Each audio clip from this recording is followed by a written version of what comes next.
ಏನ್ರಿ ಎಷ್ಟೋ ಜನ ಮಕ್ಕಳು ತಂದೆ ತಾಯಿಗೆ ಒದ್ದೆಂದ ಮನೆಯಿಂದ ಹೊರಗೆ ಹಾಕ್ಲಕತ್ತಾರೆ. 3 ಹೊತ್ತಂದ ಅನ್ನ ಹಾಕಲ್ರು. ಏನ್ರಿ ಮನೆಯಾಗಿಂದ ತಂದೆ ತಾಯಿಗಿಂದ ಮೈ ಮೇಲಿಂದ ಬಟ್ಟೆ ತರಂಗಿಲ್ಲ, ಎಲ್ಲರೂ ಹೋಗಿಂದ ಸಾವಿರಾರು ಗಟ್ಟಲೆಂದ ಖರ್ಚು ಮಾಡಿದ ದಾಬಾದಾಗ ತಿಂದು ಬರ್ತೀವಿ. ಏನ್ರಿ ಎಲ್ಲರೂ ಸಾವಿರಾರು ಗಟ್ಟಲೆಂದ ಖರ್ಚು ಮಾಡಿ ಸೆರೆ ಕುಡ್ದಿಂದ ಹಾಳು ಮಾಡ್ತೀವಿ. ಎಷ್ಟು ಜನ ಇಲ್ಲ ತಾಯಿ ತಂದೆಗಿಂದ ಒದಿತಕ್ಕಂಥವ್ರು, ಎಷ್ಟು ಜನ ಇಲ್ಲ ತಂದೆ ತಾಯಿನಿಂದ ಮನೆಯಾಗಿಂದ ಹೊರಗೆ ಹಾಕ್ಲಕತ್ತಾರೆ. ಒಂದು ವೇಳೆ ಇಬ್ಬರು ಅಣ್ಣ ತಮ್ಮರು ಇದ್ರು ತಿಳ್ಕೊಂಡ್ರ ಬ್ಯಾರೆ ಆಗಬೇಕಾದ್ರ ತಂದೆನ ಒಬ್ಬ ಹಂಚ್ಕೊಳಕತ್ತಾನ, ತಾಯಿನ ಒಬ್ಬನ ಹಂಚ್ಕೊಳಿಕತ್ತ. ಪರಿಸ್ಥಿತಿ ಎಲ್ಲಿ ಉಳಿದದ್ರಿ? ಯಾಕವು ಎಲ್ಲ ಹಿಂಗೆ ಮಾಡಕತ್ತ ಹೊತ್ತೊಳಗಿಂದ ಹುರುಳಿಲ್ಲ ತಿಳ್ಕೊಂಡು ಹೇಳ್ಯಾರತ್ತಂದಾಗ ಈ ಸಂಸಾರದೊಳಗಿಂದ ದುಃಖ ಇದೆ, ಆದ್ರೆ ನನ್ನ ಸಂಸಾರದೊಳಗಿಂದ ದುಃಖ ಇಲ್ಲ. ನನ್ನ ಸಂಸಾರದೊಳಗಿಂದ ಆನಂದ ಇದೆ, ನನ್ನ ಸಂಸಾರದೊಳಗಿಂದ ನೆಮ್ಮದಿ ಇದೆ, ನನ್ನ ಸಂಸಾರದೊಳಗಿಂದ ಸುಖ ಇದೆ. ಯಾಕ ಸುಖ ಕೊಡ್ತೆ? ಜಗತ್ತಿಗೆ ಸುಖ ಕೊಡ್ತಕ್ಕಂಥವನೇ ನನ್ನ ಗಂಡನಾದ ಬಳಕ ಇನ್ನು ನನಗೆ ಸುಖಕ್ಕೇನು ಕಮ್ಮಿ ಅದ? ಈ ಗಂಡನೇ ನನಗೆ ಬೇಕಾಗಿಲ್ಲ. ನನಗೆ ಸಾಕ್ಷಾತ್ ಚನ್ನಮಲ್ಲಿಕಾರ್ಜುನ ನನ್ನ ಗಂಡನಾದ ಬಳಕ ಈ ಲೌಕಿಕದ ಗಂಡಂದಿರ ತೊಗೊಂಡು ನಾನೇನು ಮಾಡಲಿ? ಈ ಲೌಕಿಕದ ಗಂಡಂದ ನನಗೆ ಬ್ಯಾಡ ತಿಳ್ಕೊಂಡು ಯಾವಾಗಿಂದ ತಿರಸ್ಕಾರ ಮಾಡಿ, ಯಾವಾಗ ಮಂತ್ರಿ ಬಂದಿರ್ತಕ್ಕಂಥ ಅವ್ರೇನು ದಾಸ್ಯರಿದ್ದಾರಲ್ಲ ಎಲ್ಲರಿಗೂ ಕುಡಿದು ವಾಪಸ್ ಕಳಿಸಲು ಮನೆಯಾಗ ಮಹಾದೇವಿ ಕಣ್ಣೀರು ಹಾಕ್ಲಿಕ್ಕತ್ತಿಲ್ಲವ್ವ, ಯಾಕೆ ನನಗೆ ಹಿಂಗೆ ಜೀವನದಾಗ ನಾನು ಎಂದಾರು ಕೂಡ ನೀನು ಮದುವೆ ಮಾಡ್ಕೋತೀನಿ ಅಂತ ಹೇಳಿ ನಾನು ಒಂದು ಸಾರಿಯಿಂದ ಚನ್ನಮಲ್ಲಿಕಾರ್ಜುನ ಜೊತೆಯೊಳಗೆ ನಾನು ಮದುವೆ ಮಾಡ್ಕೊಂಡಿನಿ. ಚನ್ನಮಲ್ಲಿಕಾರ್ಜುನನೇ ನಂಬಿನಿ ಎತ್ತಿಕೊಂಡಂದು ಬಳಕ ನನಗೆ ಇದು ಬಾಹ್ಯ ಪ್ರಪಂಚದ ಈ ಲೌಕಿಕದ ಗಂಡಂದ ನಾನು ಮದುವೆ ಮಾಡ್ಕೊಳಂಗಿಲ್ಲ ತಿಳ್ಕೊಂಡಂದು ತಂದೆ ತಾಯಿಗಿನ ಕೂಡ ಹೇಳಿದಾಗ, ಆಯ್ತು ಮಗಳ ಕಣ್ಣೀರು ಹಾಕ್ಬೇಡ, ನೀ ಸಮಾಧಾನ ಆಗಿರು. ಯಾವಾಗಂದ್ರೆ ಈ ಕಡೆಯಿಂದ ಮಹಾದೇವಮ್ಮಗೆ ತಂದೆ ತಾಯಿಯಿಂದ ಉಪದೇಶ ಮಾಡ್ತಾರೆ, ಈ ಕಡೆಯಿಂದ ಮಂತ್ರಿ ದಾಸ್ಯರಲ್ಲ ರಾಜಾ ನಿನ್ನನ್ನು ಏಸ್ ಕಾಲಕ್ಕೂ ಕೂಡ ಮದುವೆ ಮಾಡ್ಕೊಳಂಗಿಲ್ಲ, ಅವಳು ಮದುವೆ ಅಂತ ಆಗಿಬಿಟ್ಟಾಳೆ.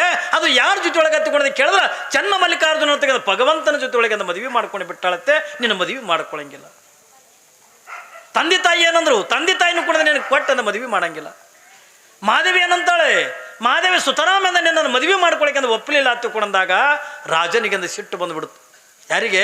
ಕೌಶಿಕ ಮಹಾರಾಜನಿಗೆ ಸಿಟ್ಟು ಬಂತು. ಯಾವಾಗಿಂದ ಕೆಟ್ಟ ಗಣ್ಣಿನಿಂದ ನೋಡಿ ಮಂತ್ರಿ, ಯಾವಾಗಿಂದ ಮಹಾದೇವಿ ಮದುವೆ ಮಾಡ್ಕೊಳಕ್ಕೆ ಅಂದ್ರೆ ಒಪ್ಕೋಬೇಕಾಗಿತ್ತು ತಿಳ್ಕೊಂಡ್ರ ಏನ್ರಿ ಎಲ್ಲಿ ಹಿಡಿದ್ರ ಯಾವ್ದು ಬಾಯಿ ತೆಗಿತ, ಮೂಗಿ ಹಿಡಿದ್ರಂದ ಬಾಯಿ ತೆಗಿತ ನನಗೆ ಗೊತ್ತು.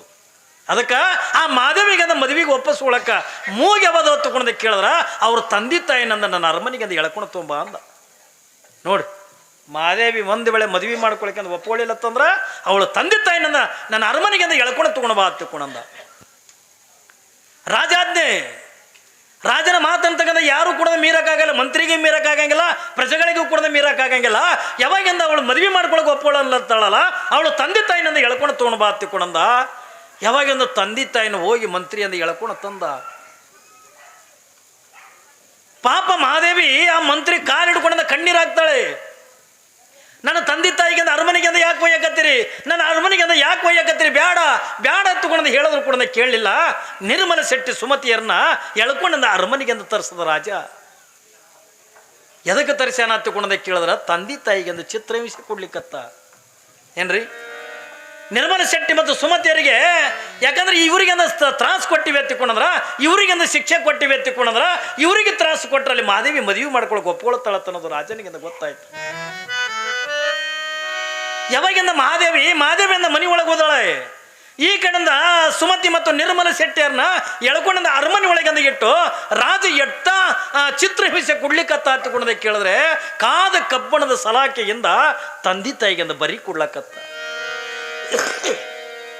ಹೊಟ್ಟಿಗೆ ಅನ್ನ ಇಲ್ಲ. ಏನ್ರಿ ನಿರ್ಮಲ ಶೆಟ್ಟಿ ಮತ್ತು ಸುಮತಿಯರಿಗೆ ಹೊಟ್ಟಿಗೆ ರಾಜ ಅನ್ನ ಇಲ್ಲ, ಅನ್ನ ಕೊಡಲ್ಲ, ನೀರು ಕೊಡ್ಲಿಲ್ಲ. ಯಾವಾಗಿಂದ ಹೊಡಿತಾನೆ ಒದಿತಾನೆ ಏನೆಲ್ಲ ನಾ ಇಟ್ರ ಮೇಲೆ ತಿಳ್ಕೊರಿ. ನೀವು ಎಟ್ರ ಮಟ್ಟಿಗೆ ಚಿತ್ರಹಿಂಸೆ ಕೊಡ್ತಾನೆ ತಿಳ್ಕೊಂಡ್ರೆ ಹೊಟ್ಟಿಗೆ ಅನ್ನ ನೀರ ಕೊಡ್ಲಾರ್ದೇನೆ ಕಾದ ಕಬ್ಬಣದ ಸಲಾಕೆಯಿಂದ ಯಾವ ನಿರ್ಮಲ ಶೆಟ್ಟಿ ಮತ್ತು ಸುಮತಿಯರಿಗೆ ಬರಿ ಕೊಡ್ತಿದ್ದ. ಯಾವಾಗಿಂದ ಹಿಂಗೆ ಒಂದೊಂದನ್ನ ಬರಿ ಅಂತ ಕೊಟ್ರೆ ಅವ್ವಾ ತಗೊಂಡು ಚೀರ್ತಿದ್ರು ನಿರ್ಮಲ ಶೆಟ್ಟಿ ಸುಮತಿ. ಈ ಕಡೆಯಿಂದ ಇವ್ರು ಕಣ್ಣೀರು ಹಾಕ್ಲಿಕ್ಕತ್ತಾರೆ. ಮನೆ ಒಳಗಿಂದ ಕುತ್ಕೊಂಡಿರ್ತಕ್ಕಂಥ ಮಹಾದೇವಮ್ಮ ಒಂದು ಕಡೆಗಿಂದ ಕಣ್ಣೀರು ಹಾಕ್ಲಿಕ್ಕತ್ತಾಳೆ. ನನ್ನ ತಾಯಿಗೆ ಏನು ಶಿಕ್ಷೆ ಕೊಡ್ತಾರೆ ಏನೋ, ನನ್ನ ತಂದೆಗೆ ಏನು ಶಿಕ್ಷೆ ಕೊಡ್ತಾರೆ ಏನೋ, ನಾನು ಯಾಕೆ ಅಂದ ಈ ಭೂಮಿ ಮೇಲೆ ಹುಟ್ಟಿದೆ ಹತ್ತಿಕೊಂಡು ಮಹಾದೇವಮ್ಮ ಕಣ್ಣೀರು ಹಾಕ್ಲಿಕ್ಕತ್ತಾಳೆ. ನನ್ನಿಂದಲೇ ನನ್ನ ತಂದೆ ತಾಯಿಗೆ ಕಷ್ಟ ಬರ್ತಲ್ಲ, ನನ್ನಿಂದ ನನ್ನ ತಾಯಿ ತಂದೆಗೆ ದುಃಖ ಬಂತಲ್ಲ, ನಾನು ಏನು ಮಾಡಲಿ ಎತ್ತುಕೊಂಡು ಮಹಾದೇವಮ್ಮ ಒಂದು ಸವನನ್ನ ಮನೆಯಾಗ ಕೂತ್ಕೊಂಡ ಕಣ್ಣೀರು ಹಾಕ್ಲಿಕ್ಕತ್ತಾರೆ. ಅವಳು ದುಃಖ ಕೇಳೋರು ಯಾರೂ ಇಲ್ಲ. ಯಾಕ? ಇದು ರಾಜ್ಯಾಜ್ಞೆ ಅದ. ಅವತ್ತಿನ ದಿನಮಾನದೊಳಗೆ ರಾಜರು ತಾವು ಏನು ಮಾಡ್ತಾರೆ ಅದೇ ಮಾರ್ಗ ಏನ್ರಿ.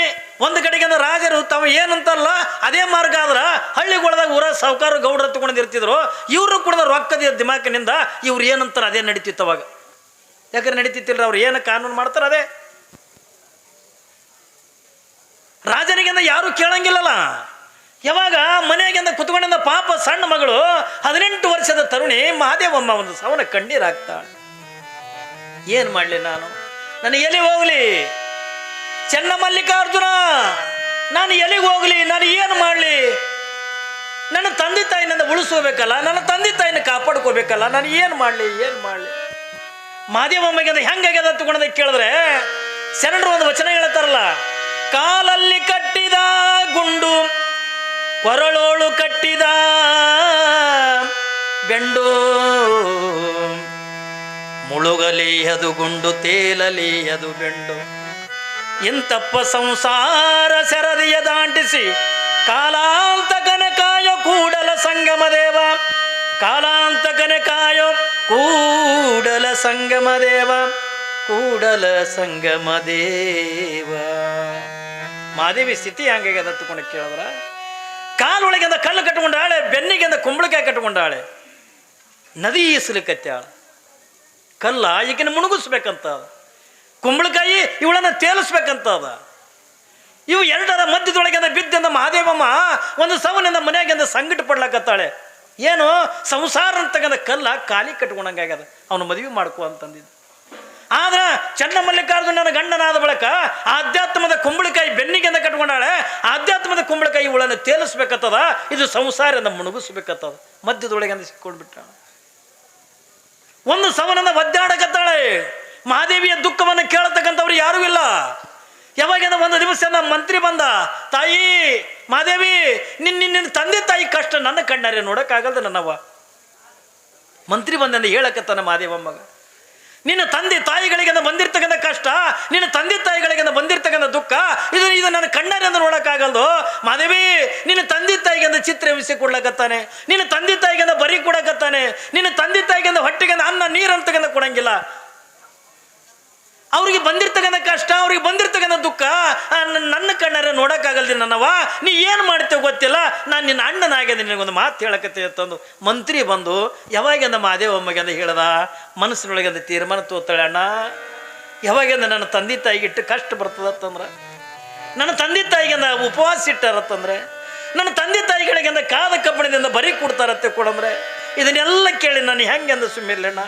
ನನ್ನಿಂದಲೇ ನನ್ನ ತಂದೆ ತಾಯಿಗೆ ಕಷ್ಟ, ನನ್ನಿಂದಲೇ ನನ್ನ ತಂದೆ ತಾಯಿಗೆ ದುಃಖ ಬಂದದ ತಿಳ್ಕೊಂಡಂದಾಗ ಬೇಡ ಅಣ್ಣ, ನಾನು ರಾಜನಿಗೆ ಮದುವೆ ಮಾಡ್ಕೋತೀನಿ ಎತ್ತುಕೊಂಡು ಹೇಳುವ ತಿಳ್ಕೊಣ ನೋಡ್ರಿ.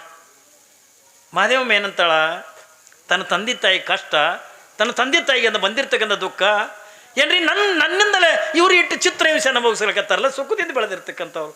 ಸಣ್ಣ ವ್ಯಾಪಾರ ಹಾಕಿರ್ಲಕ್ಕ ಏನ್ರಿ, ಸಣ್ಣ ಪುಟ್ಟ ವ್ಯಾಪಾರ ಮಾಡಿಕೊಂಡು ಏನ್ರಿ ಮನೆಗೆ ಮಗಳಿಗೆ ಹೆಣ್ತಿನ ಚೆನ್ನಾಗಿ ನೋಡ್ತಕ್ಕಂಥ ನಿರ್ಮಲ ಶೆಟ್ಟಿ ಸುಖದಿಂದಿದ್ರು. ಯಾವ ಕೊರತೆಗಳಿಲ್ಲ, ಉಣ್ಣಾಕ ಕಡಿಮೆ ಇಲ್ಲ, ತಿನ್ನಾಕಿಂದ ಕಡಿಮೆ ಇಲ್ಲ, ಯಾರಿಂದಲೂ ಕೂಡ ಏನು ಅನಿಸ್ಕೊಳ್ಳಂಗಿಲ್ಲ. ಯಾಕಂದ್ರೆ ಆ ಮನಿತನವೇ ಆಧ್ಯಾತ್ಮದ ಮನಿತನ. ಇಡೀ ನಾಡಿನ ಜನ ಎಲ್ಲ ವರ್ಣನ ಮಾಡ್ತಿತ್ತು ಆ ಮನಿತನಕ್ಕೆ. ಆದ್ರೆ ಮಹಾದೇವಮ್ಮ ಅಂತಾಳ, ನನ್ನಿಂದ ನನ್ನ ತಂದೆ ತಾಯಿಗೆ ಇಟ್ಟು ಕಷ್ಟ ಬತ್ತಲ್ಲ, ನನ್ನ ತಂದೆ ತಾಯಿಗೆ ಇಟ್ಟು ದುಃಖ ಬತ್ತಲ್ಲ, ನಾನು ಏನು ಮಾಡಲಿ ಅಣ್ಣ.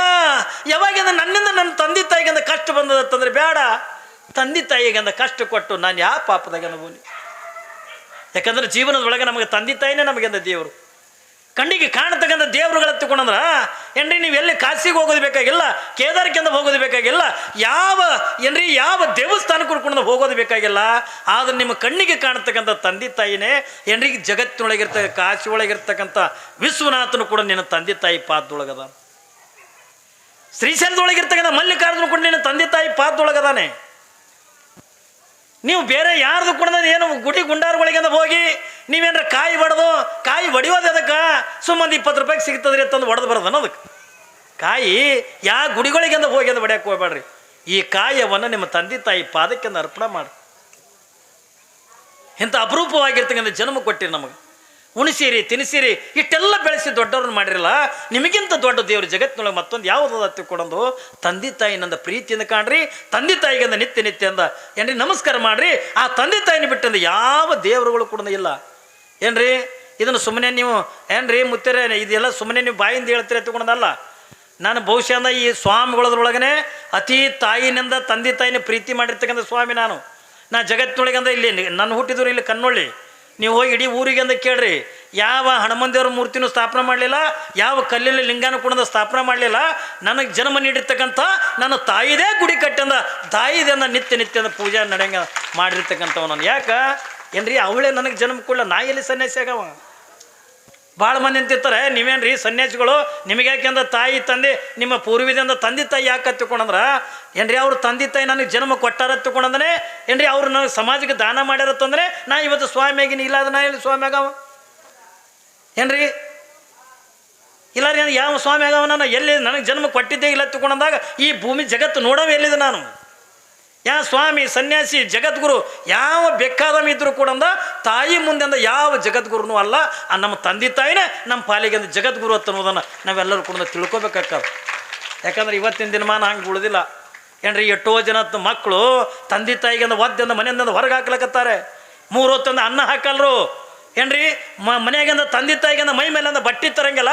ಎಲ್ಲರೂ ಹೋಗಿಂದ ಸಾವಿರಾರು ಗಟ್ಟಲೆ ಖರ್ಚು ಮಾಡಿದ ದಾಬಾದಾಗ ತಿಂದು ಬರ್ತೀವಿ ಏನ್ರಿ. ಎಲ್ಲರೂ ಸಾವಿರಾರು ಗಟ್ಟಲೆ ಖರ್ಚು ಮಾಡಿ ಸೆರೆ ಕುಡದಿಂದ ಹಾಳು ಮಾಡ್ತೀವಿ. ಎಷ್ಟು ಜನ ಇಲ್ಲ ತಾಯಿ ತಂದೆಗಿಂದ ಒದಿತಕ್ಕಂಥವ್ರು ಎಷ್ಟು ಜನ ಇಲ್ಲ. ತಂದೆ ತಾಯಿನಿಂದ ಮನೆಯಾಗಿಂದ ಹೊರಗೆ ಹಾಕ್ಲಕತ್ತಾರೆ. ಒಂದು ವೇಳೆ ಇಬ್ಬರು ಅಣ್ಣ ತಮ್ಮರು ಇದ್ರು ಹೊತ್ತಿಕೊಂಡ್ರ ಬ್ಯಾರೆ ಆಗಬೇಕಾದ್ರ ತಂದಿನ ಒಬ್ಬ ಹಂಚ್ಕೊಳಕತ್ತಾನ, ತಾಯಿನ ಒಬ್ಬನ ಹಂಚ್ಕೊಳಿಕತ್ತ ಪರಿಸ್ಥಿತಿ ಎಲ್ಲಿ ಉಳಿದದ್ರಿ? ಯಾಕವ ಎಲ್ಲ ಹಿಂಗೆ ಮಾಡಕತ್ತ ಹೊತ್ತಿಕೊಂಡ್ ಕೇಳಿದ್ರ ಅವಕ್ಕೆ ಸಂಸ್ಕಾರ ಇಲ್ಲಾರ್ದಕ್ಕ ಸಂಸ್ಕಾರ ಕೊಡಬೇಕು. ನಾ ಯಾಕೆ ಹೇಳಕತ್ತೀನಿ ಅಂತಂದ್ರೆ ಮಕ್ಕಳಿಗೆಂದ ಹುಟ್ಟುತ್ತಲೇ ಮಕ್ಕಳಿಗೆಂದ ಒಳ್ಳೆ ಸಂಸ್ಕಾರ ಕೊಟ್ರ ತಂದೆ ತಾಯಿ ಅನ್ನುವಂಥದ್ದು ಒಂದು ಪ್ರೀತಿ ಇರ್ತದ. ಇಲ್ಲಾದ್ರೆ ಅಂದ್ರೆ ನಾವು ಅವು ಇನ್ನೂ 6 ವರ್ಷದ್ದೇ ಇರ್ತಾವ ಒಯ್ದು ಅವಕ್ಕೆ ಹಾಸ್ಟೆಲ್ಗೆಂದು ಬಿಡ್ತೀವಿ. ದೊಡ್ಡ ದೊಡ್ಡ ಸಾಲ ಎತ್ತಿಕೊಂಡು ಹಾಸ್ಟೆಲ್ಗೆ ಬಿಟ್ಟರೆ ನಿಮ್ಮ ತಂದೆ ತಾಯಿ ಪ್ರೀತಿ ಅವಾಗ ಸಿಗಲ್ಲ. ನೀವು ಯಾರು ಅನ್ನೋದು ಯಾವಾಗ ಗೊತ್ತಿಲ್ಲ. ಮನೆ ಇದೇ ಐತಿಲ್ರಿ ಇಲ್ಲೇ ಬಿಜಾಪುರದೊಳಗೆ BLD ಕಾಲೇಜಿನೊಳಗೆ ಏನ್ರಿ ತಂದೆ ತಾಯಿ ಮಗನಿಗೆ ನೋಡಕ್ಕೆ ಹೋದ್ರೆ ನೀವು ಯಾರು ಓದ್ ಕೇಳ್ತತ್ತ ಅದು ನೋಡೇ ಇಲ್ಲದ. ಅವ್ರು ಅವ್ವ ಅಪ್ಪಗೆ ನೋಡೇ ಇಲ್ಲ. ದೊಡ್ಡ ಶ್ರೀಮಂತರವರು ಅದಕ್ಕೇನ್ರಿ ಬೇಕಾಯ್ತು ಅಂದ್ರೆ ಆಳು ಮನುಷ್ಯರು ಕಾರ್ ಕೊಟ್ಟು ಕಳಿಸೋರು ಅದಕ್ಕೆ ಅದು ಕುಡಿಸಂದ ಬಂದುಬಿಡೋರು. ತಂದೆ ತಾಯಿ ಹೋಗೇ ಇಲ್ಲ. ತಂದೆ ತಾಯಿ ಅಂದರೆ ಯಾರು ಗೊತ್ತಿಲ್ಲ.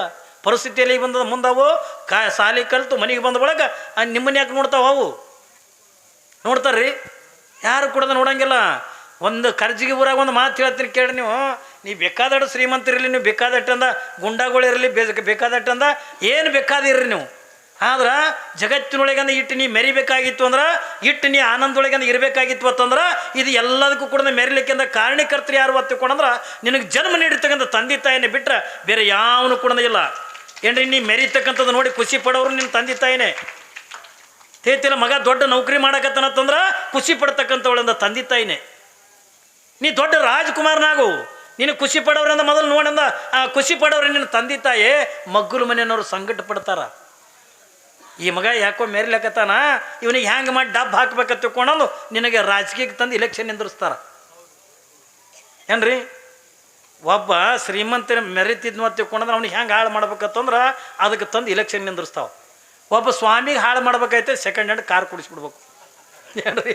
ಒಬ್ಬ ಸ್ವಾಮಿಗೆ ಹಾಳು ಮಾಡ್ಬೇಕಾಗಿತ್ತು ಅಂದ್ರೆ ಸೆಕೆಂಡ್ ಹ್ಯಾಂಡ್ ಕಾರ್ ಕುಡಿಸೋರು ಅದು ರಿಪೇರಿ ಮಾಡಿದ್ರಾಗೆ ಸತ್ತು ಹೋಗ್ತದೆ ಏನ್ರಿ. ಮತ್ತು ಯಾವನಿಗೆ ಒಬ್ಬನಿಗೆ ಹಾಳು ಮಾಡ್ಬೇಕಾಗಿತ್ತಲ್ಲ ಅವನಿಗೆ ಒಯ್ದು ಇಲೆಕ್ಷನ್ ನಿಂದಿರ್ಸ್ತಾರೆ. ಏನು ನೋಡ್ರಿ ಭಾರಿ ಬಣ್ಣದ ಮಾತು ಹೇಳ್ತಾರೆ. ಕಾಕ ನೀ ಹಂಗ ನೀ ಅಣ್ಣ ಹಿಂಗೆ ನಾವು ಅದೀವಿ ನಿನ್ನ ಬೆನ್ನಿಗೆ ನಿನ್ನ ಗ್ಯಾರಂಟಿ ಅಂದ ಹಂಗೆ ತಂದೆ ತರ್ತೀವಿ ಎತ್ತಿಕೊಂಡಂದು ಹೇಳಿ ಅವನು ಬಲ್ಲೆ ತಿಂದು ಅವನದೇ ರೊಕ್ಕ ಖರ್ಚು ಮಾಡಿ ಮತ್ತೊಬ್ರಿಗೆ ಹೋಗಿ ಓಟ್ ಹಾಕಿ ಬರೋ ಮಕ್ಕಳದ ಐತ್ರಿ. ಎಲ್ಲ ಇವತ್ತು ನಡೆದಿರ್ತಕ್ಕಂಥ ವಾತಾವರಣ ಹೇಳಕತ್ತಿನ ಅವನ ಬಲ್ಲೆ ರೊಕ್ಕ ತಗೋತಾರ, ಅವನ ಬಲ್ಲೆ ತಿಂತಾರ ಏನ್ರಿ. ತಿರುಗಾಡೋದು ಮಾತ್ರ ಅವನ ಗಾಡಿಗೆ. ಯಾಕಂದ್ರೆ ಜಗತ್ತಿನ ಇತಿಹಾಸ ಹಂಗದ. ಅದಕ್ಕೆ ಹೆಂಗೆ ಹಾಳು ಮಾಡಬೇಕು ಹಿಂಗೆಲ್ಲ ಖರ್ಚು ಮಾಡಿ ಅವನಿಗೆ ಹಾಳು ಮಾಡಿಸಿ ಯಾವಾಗಂದ ಇಲೆಕ್ಷನ್ ಬಂತು ಇವಾಗ ಕುಡ್ದು ಎಲ್ಲಿ ಬಿದ್ದಿರ್ತಾನೆ ಇವನಿಗೆ ಓಟೆ ಹಾಕಲ್ಲವ ಏತಿಲ್ಲ. ಮತ್ತೊಂದು ಊರವ್ರಿಗೆ ಹಾಕ್ತಾರೆ. ನಮ್ಗೆ ಊರಿನ ಅಭಿಮಾನ ಇಲ್ಲ ಏನ್ರಿ, ನಮ್ಮ ಮನೆತನದ ಅಭಿಮಾನ ಇಲ್ಲ ಏನ್ರಿ. ದುಶ್ಮನ ಕಾಯ ಅಂದ್ರೆ ದುಶ್ಮನ ಬಗಲ್ ಬ್ಯಾಯ ಅಂದಾಗ ಇವ್ ನಮ್ಮ ಮಗ್ಳು ಇದ್ದಿದ್ದೆ ರೀ ಮತ್ತೊಬ್ಬ ಖುಷಿ ಪಡಂಗಿಲ್ಲ ಬೆಳೆದು ನೋಡಿ ಖುಷಿ ಪಡೋರು ನಿನ್ನ ತಂದೆ ತಾಯಿಯನ್ನು ಆರಾಧನೆ ಮಾಡ್ರಿ. ಇಲ್ಲಿ ಮಹಾದೇವಿ ಅಕ್ಕ ಅಟ್ಟು ವೈರಾಗ್ಯ ತಾಳ್ಯಾಳೆ ಏನ್ರಿ, ಜಗತ್ತಿನೊಳಗೆ ಅಂದ್ರೆ ಈ ಪದವಿಯನ್ನು ತಗೊಂಡು ಯಾರಿಗೂ ಕೂಡ ಕೊಟ್ಟಿಲ್ಲ. ವೈರಾಗ್ಯದ ನಿಧಿ ಎತ್ತಿಕೊಂಡಂದ್ರೆ ಇಡೀ ನಮ್ಮ ಭಾರತ ದೇಶ ಅಲ್ಲ, ಇಡೀ ವಿಶ್ವದೊಳಗೆ ಅಂದ್ರೆ ಅಕ್ಕ ಮಹಾದೇವಿಯನ್ನು ಬಿಟ್ಟರೆ ಯಾರೂ ಯಾವಳಷ್ಟು ಅಂದ್ರೆ ವೈರಾಗ್ಯವನ್ನು ತಾಳಿಲ್ಲ. ವೈರಾಗ್ಯದ ನಿಧಿ ಯಾಕೆ ಮಹಾದೇವಿ ಅಕ್ಕ. ಆದ್ರೆ ತಂದೆ ತಾಯಿ ಕಷ್ಟ ಬಂದಾಗ ನೋಡಿ, ತಂದೆ ತಾಯಿ ನೋಡಿದ ಕಣ್ಣೀರು ಹಾಕ್ಲಿಕ್ಕತ್ತಾಳೆ, ದುಃಖ ಮಾಡಕತ್ತಾಳೆ. ಅಣ್ಣ ಯಾವಾಗಂದ್ರೆ ನನ್ನಿಂದ ನನ್ನ ತಂದೆ ತಾಯಿ ಕಷ್ಟ ಬಂದಂದಾಗ ಬೇಡ ನಾ ಮದುವೆ ಮಾಡ್ಕೋತೀನಿ ಅಂತೇಳು. ಆದ್ರೆ ಇಟ್ಟೆ ನಾನು ಕಂಡೀಷನ್ ಅದ ನೋಡ್ರಿ. ಮಂತ್ರಿಗೆ ಅಂದ ಹೇಳ್ತಾಳೆ, ನಾ ರಾಜನಿಗೆ ಮದುವೆ ಮಾಡ್ಕೊಳಕ್ಕೆ ಒಪ್ಕೊಂಡಿನಿ, ಆದ್ರೆ ಕೆಲವು ಕಂಡೀಷನ್ಗಳದಾವ. ನಾನು ಏನು ಕಂಡೀಷನ? ನನ್ನ ಮದುವೆ ಆಗುವವರೆಗೂ ಕೂಡ ಏನು ನಾ ಅವನ ಅರಮನೆ ಒಳಗೆ ಇರ್ತೀನಿ ನಾನು.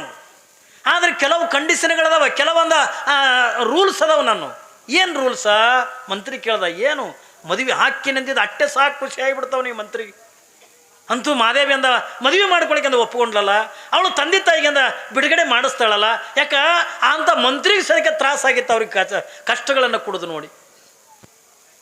ತಾಯಿ ನೀ ಏನು ಕಂಡೀಷನ್ ಹೇಳ್ತೀವಿ ಹೇಳು, ನೀ ಏನು ಬೇಡ್ತಿದಿ ಬೇಡು, ನಾ ರಾಜನಿಂದ ನಾ ಕುಡ್ಲಕ್ಕೆ ಅಂತ ಹಚ್ತೀನಿ, ನೀನು ಏನು ಹೇಳ್ತಿದ್ದಿ ಹೇಳತ್ತಿಕೊಂಡಂದಾಗ, ಅಣ್ಣ ನನಗೆ ಯಾವ ಬಂಗಾರ ಬೇಕಾಗಿಲ್ಲ, ಬೆಳ್ಳಿ ಬೇಕಾಗಿಲ್ಲ, ನನಗೆ ಯಾವ ಆಸ್ತಿ ಪಾಸ್ತಿಗಳು ಕೊಡೋದು ಬೇಕಾಗಿಲ್ಲ, ಆದ್ರೆ ನಾ ಮದುವೆ ಮಾಡ್ಕೋತೀನಿ, ಇಷ್ಟೇ ನನ್ನ ನಿಯಮಗಳದ. ನಾ ವ್ರತ ಹಿಡ್ದೀನಿ ಒಂದು. ಮಾದೇವಕ್ಕಣ್ಣಂತಾಳೆ, ನಾ ಒಂದು ವ್ರತ ಹಿಡ್ದೀನಿ, ನನ್ನ ವ್ರತ ಮುಗಿಯುವವರೆಗೂ ಅವ ಕೌಶಿಕ ಮಹಾರಾಜ ನನ್ನ ಶರೀರ ಮುಟ್ಟುವಂಗಿಲ್ಲ.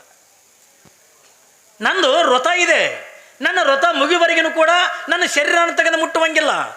ಎರಡನೇದೇನು, ಅವ ಲಿಂಗ ದೀಕ್ಷೆಯನ್ನು ತೆಗೆದು ಮಾಡ್ಕೋಬೇಕು. ಯಾಕಂದ್ರೆ ಅವನು ಜೈನರವದಾನ. ಅವ ರಾಜನಾಗಿರ್ತಕ್ಕಂಥ ಕೌಶಿಕ ಮಹಾರಾಜ ಒಂದು ಕಡೆಗೆ ಅಂದ್ರೆ ಲಿಂಗ ದೀಕ್ಷೆ ಮಾಡ್ಕೋಬೇಕು, ಇನ್ನೊಂದು ಕಡೆಗೆ ನನ್ನ ವ್ರತ ಇದೆಯಲ್ಲ, ನನ್ನ ವ್ರತ ಮುಗಿಯುವವರೆಗೂ ಕೂಡ ನನ್ನ ಶರೀರ ಮುಟ್ಟಬಾರ್ದು. ಇನ್ನು ಮೂರನೇದೇನು ಒತ್ತುಕೊಳ್ಳೋದಕ್ಕೆ ಕೇಳಿದ್ರೆ, ನಿತ್ಯನೂ ಕೂಡ ನನ್ನ ಗುರುಗಳಾಗಿರ್ತಕ್ಕಂಥ ಗುರುಲಿಂಗ ದೇವರು ಈ ಅರಮನೆಗೆ ಅಂತ ಬಂದು ನನಗೆ ಆಧ್ಯಾತ್ಮದ ಜ್ಞಾನವನ್ನು ನೀಡಬೇಕು. ನೋಡಿ ಆಕೆನ ಬಲ್ಲಿ ಎಂತ ಛಲ, ಆಕೆ ಏನಂತ